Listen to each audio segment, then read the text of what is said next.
light. Right. So this person who says sunlight, there's sun has set. So he is not saying, although sun is there, but but because of this land, he could not see the sun. Right? Yeah. No one says that. So people says, "Oh, there's no sun. Sun is gone. Sun is gone."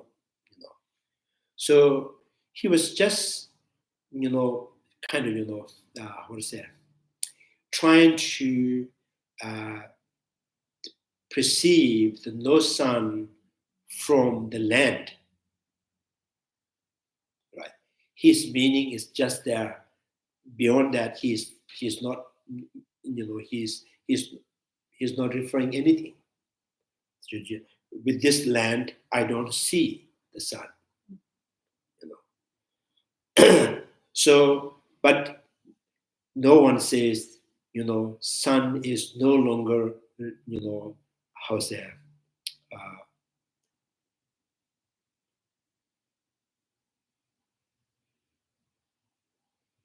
The sun's light, or we have no longer.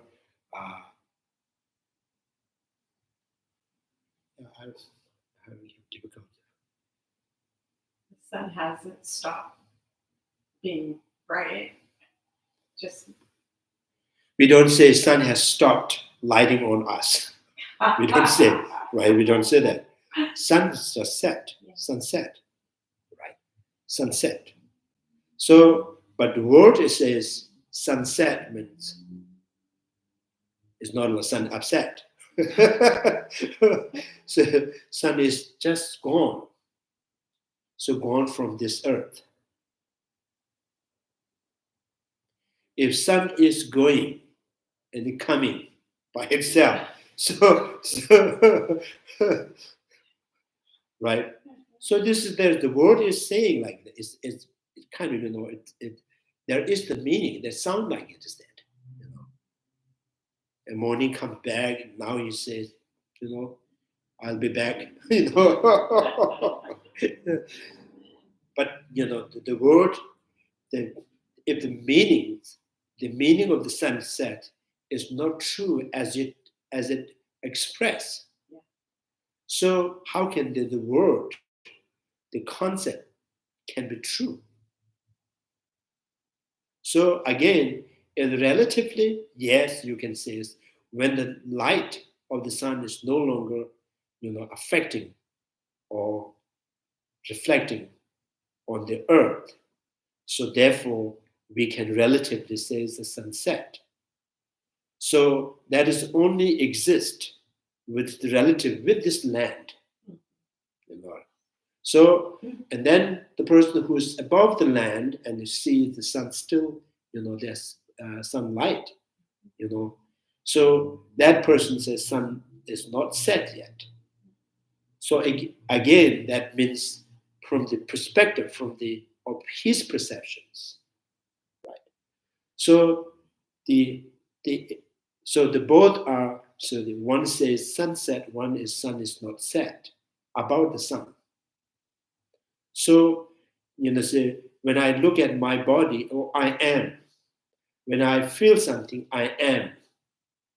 So I am saying I am existing with relative with this feeling. So I am seeing. So I am existing, and it is, with act of seeing. So all this, when you see something, I am seeing. When you smell something, I am existing. So where does I exist? Right? Where is this I exist? It is I exist within the body or outside of the body. Then we say there is no outside the eye, there's no inside the eyes. Eye is not inside, eye is not outside. And then how do you really measure the existence of the eye? He is playing so many roles, right? So then it's relatively with eye consciousness. Mm-hmm. And that relatively, so I say I am seeing. So this relatively, with this I consciousness, is performing the functions with this relation with this, so I can be seeing, I can be smelling. So the another perception, so there is no I, so which means I is not inherent in the body, on outside of the body, not in the consciousness, not in the sense power, not in the color that you see. So the both is trying to understand the nature of the I. So the both are not exclusive with I. So if one that is not finding the I is about the I, that I is found by another perceptions.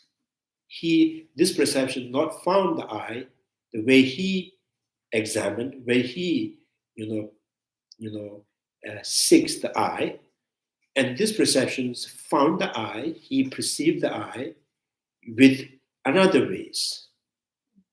So the relatively existing is not against with objectively not finding. Objectively not finding is not against with the relatively finding. The rather, because of the objective not exist, therefore it can relatively exist.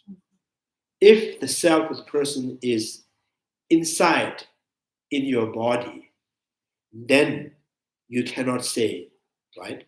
So I am seeing, I am smelling, I'm hearing.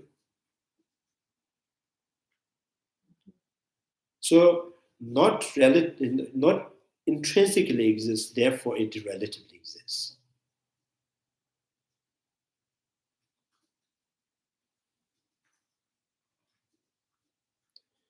If the self of the person is existing on your head, then you say, I'm wearing socks. You cannot say, I'm right. I'm kicking cans. You cannot say it.